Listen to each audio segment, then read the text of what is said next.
In a village there were 1753 animals. Village में कितने animals थे? 1000 है. ड्यूरिंग अ फ्लड, बाढ़ आ गई, इतना एनिमल्स वर स्वेप्ट अवे, बह गए. How many animals were left, कितने बचे? जब भी लेफ्ट हो ना बचे तो उसमें हम क्या करते हैं? माइनस. पहले आप स्टेटमेंट लिखोगे total number of animals, total number of animals, फिर नंबर ऑफ एनिमल्स यहाँ देखो स्वेप्ट अवे.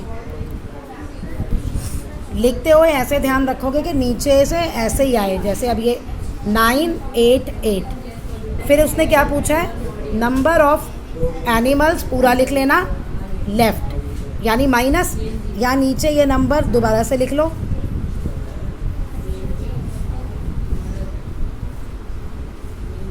देखो हमेशा वंस प्लेस से लिखते हैं नंबर. अब इसे आप माइनस कर देना, जो आंसर आएगा उसे आप यहाँ लिख देना. अब मैं ये सारी स्टेटमेंट बोलूँगी, लिखूँगी नहीं, आपको ऐसे ही ये करनी है. अ स्कूल हैज़ इतना स्टूडेंट्स, स्कूल ए के पास इतने बच्चे हैं, स्कूल बी के पास इतने बच्चे, लेस देन द स्कूल. यानी स्कूल ए के पास 678 स्टूडेंट कम है स्कूल ए से बी के पास. तो आपको बताना है स्कूल बी में कितने बच्चे हैं. तो देखो ए के पास आपके पास 10 रुपये हैं, आपके फ्रेंड के पास आपसे 3 रुपये कम है, तो आपके फ्रेंड के पास कितने रुपीज़ हैं? 7. कैसे आया? 10 माइनस 3 ना. तो ऐसे ही यहाँ हम क्या करेंगे? माइनस. पहले लिखोगे number of students in school A, ठीक है. Number of student less than, less in school B इतना. फिर लिखोगे total number of students in school B, minus. Less है तो हम माइनस करेंगे, और अगर यहाँ मोर होता तो हम क्या करते? प्लस. शॉपकीपर परचेज इतना एक, परचेज मतलब खरीदे.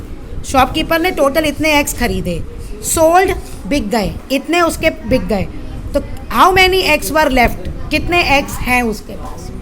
तो total number of x, number of x sold, number of x left, क्या करेंगे? Minus. 2 car begin journey at the same time from the same place. एक ही जगह से खड़ी हुई और एक ही, जैसे 9 बजे या 10 बजे, दोनों सेम टाइम पे चली, सेम टाइम पे चली.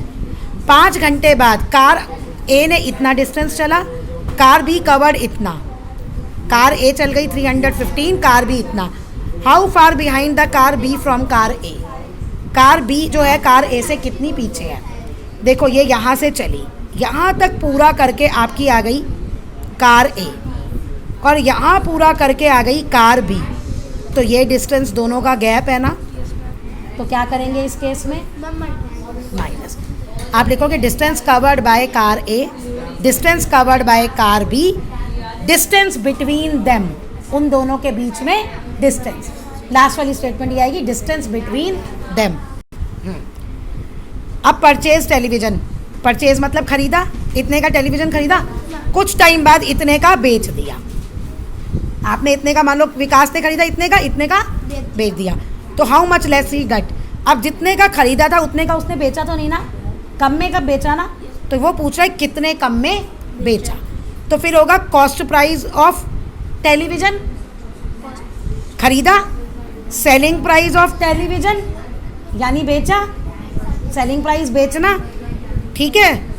और प्राइस की स्पेलिंग ये होती है, ये आ गया आपका कॉस्ट प्राइस और ये आपका आ गया selling price.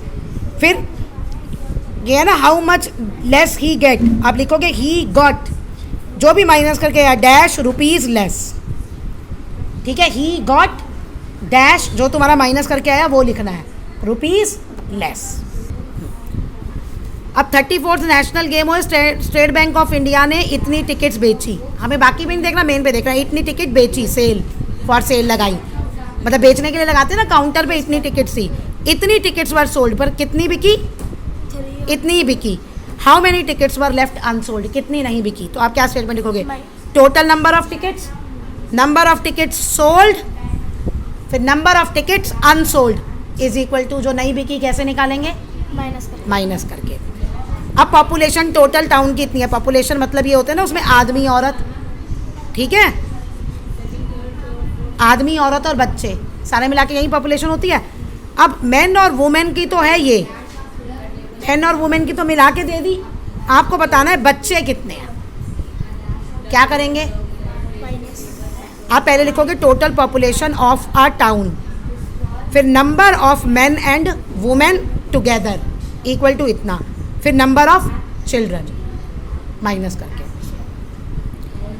During an examination में टोटल मार्क्स आर्यन ने इतने मार्क्स लिए, टोटल उसके ये मार्क्स आए।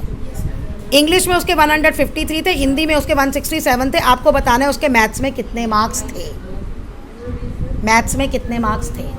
जो ये टोटल मार्क्स है उसमें किस किस के मार्क्स हैं, उसमें इंग्लिश के मार्क्स हैं, उसमें हिंदी के मार्क्स हैं और उसमें मैथ्स के भी मार्क्स हैं, और हमें बताना है अब मैथ्स के। तो आप क्या करोगे, ये सेम वही है, इसको मैं एक और बता देती हूँ तुम्हें। जैसे पॉपुलेशन टाउन की इतनी है, उसमें मेल, ठीक है, मेन इतने हैं, वुमेन इतनी है और बच्चे निकालो।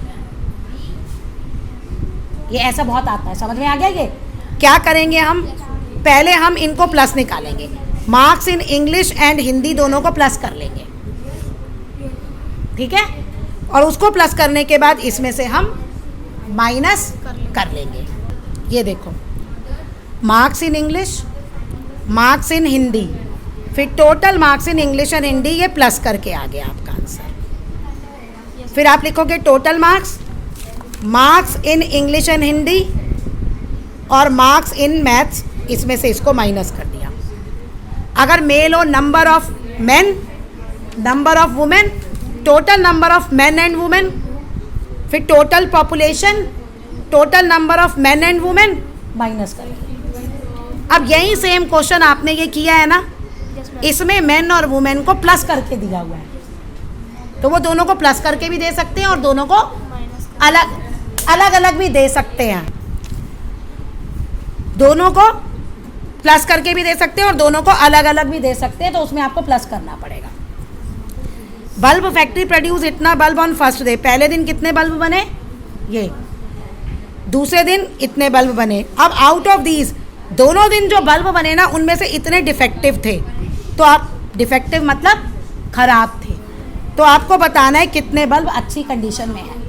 तो पहले हम लिखेंगे बल्ब में number of bulb produced, total number of bulb produced, this plus this, एक ही स्टेटमेंट दे रही हूँ मैं, इन दोनों को प्लस करके लिख दोगे।